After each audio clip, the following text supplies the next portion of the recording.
The story is written, the storyboard is completed, and the pictures are chosen. It's now time to put it all together into PhotoStory3.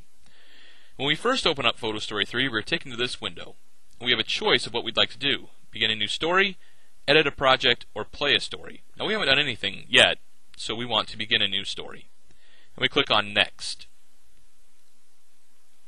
Then I need to bring in all of my pictures for the story. So I simply click on Import Pictures and find the folder where all my pictures are stored. And again, this is why it's so important to label your pictures which slide they are, because now I can simply go in, slide 1, click on Import Pictures,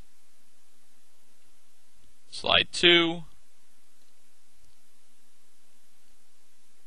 slide 3, and so on. So all the pictures for my story are loaded into PhotoStory3, and you can see that whichever one I click on is the one that shows in the big screen. So now what I would like to do is click on Remove Black Borders. You can see that my first picture has a lot of black borders. The one with the shells has a very small black border, but it's a good idea to try to get rid of those black borders. Sometimes it works, sometimes it doesn't, and if it doesn't, that's okay. But I simply click on Remove Black Borders, and now PhotoStory will check and see if it can get rid of the black borders. Here's my shell picture before with the black borders, and now here is after, so I like it. So I click Yes. And in the essence of time, I'm going to actually just click on Yes to all, except actually I'm going to switch that, get a couple of black borders for the lighthouse, but I do want to see the entire lighthouse, so you do have to be careful with this a little bit. But again, like I said, I'm just going to choose Yes to all. Okay, it's removed black borders from the ones it could, and again, it couldn't do it for my first one, which is fine. Now I click on Next, and now I want to put in titles. I want to put in my title of my story, and we said it was The Ocean by Brent Falke. That's what we have on our storyboard, is The Ocean by Brent Falke. So I look at my storyboard, and yep, that's right, The Ocean by Brent Falke. So I go back, and I just type in The Ocean by Brent Falke, and I can actually decide where I want this to go on the screen. To the left, to the right, in the center. I kind of like it to the right, at the bottom, at the top, in the middle, and of course I like it in the middle. And I click on these two A's, and I can sort of change the font color, the font size. So I'm going to choose Bold Italic. Let's choose Papyrus.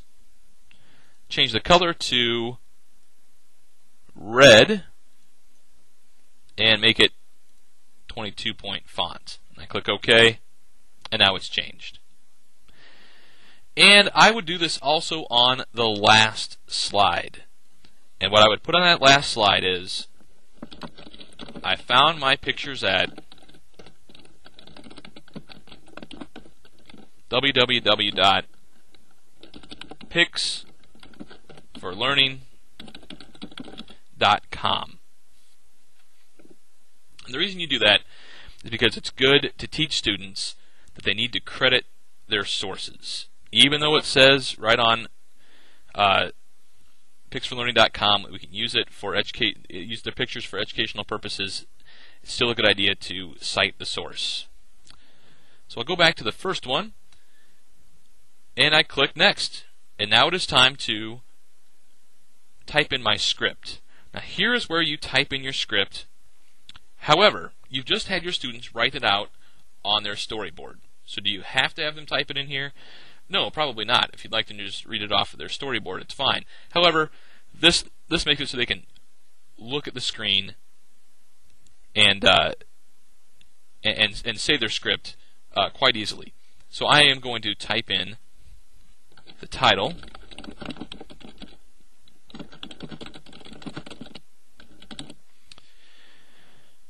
And then I'll type in the my first paragraph for slide number 2, what I'd like to say for slide number 2. And I just went ahead and copied and pasted from my storyboard, and then so on down the line. Then I can start recording. And to record, I simply click on the red dot, read my script. When I'm done, click on the square. So let me do that right now. The Ocean by Brent Falke. You can see that it took me 5 seconds, and now it's stopped. And now I can preview so I can listen to how it went. So we're going to do that right now.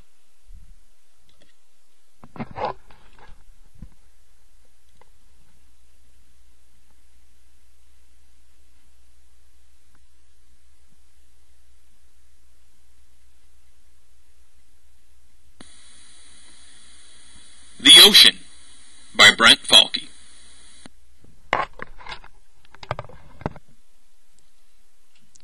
Okay, and that was pretty good, but I decided, you know what, I didn't like it so much, so I can delete the narration, and it will say, you sure you want to? And I say, yes. And I can try it again. Now it's at 0. Let's try it one more time. The Ocean by Brent Falke. Okay, and now let's preview it one more time.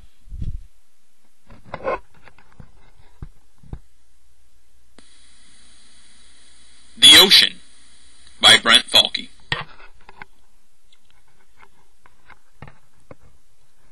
And I decide, yep, I like that one, so we will keep it. And then, of course, you would record for every single slide.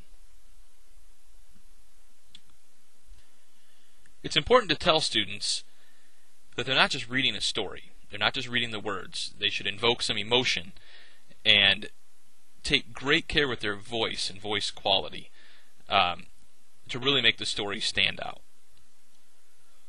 So I've done all of my recording, and you can tell because I've got little seconds on all of my pictures.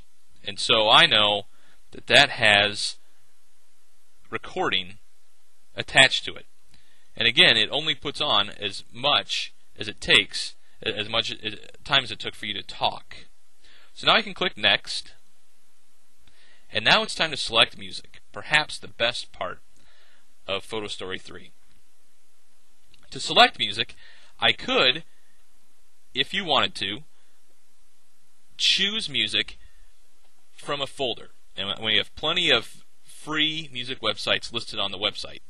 However, I'm going to go to the Create Music option, and I can play with the music that they've got. So I could choose a genre such as, let's go with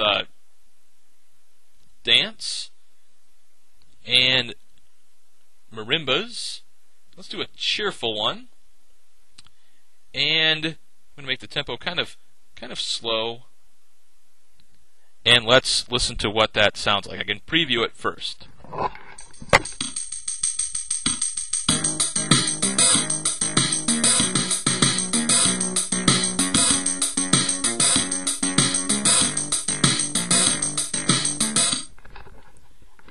And I decide, well, that doesn't quite match my story. I don't know. Let me choose a different one. Let's go with Latin, soft sounds, honest, another slow tempo, and choose play.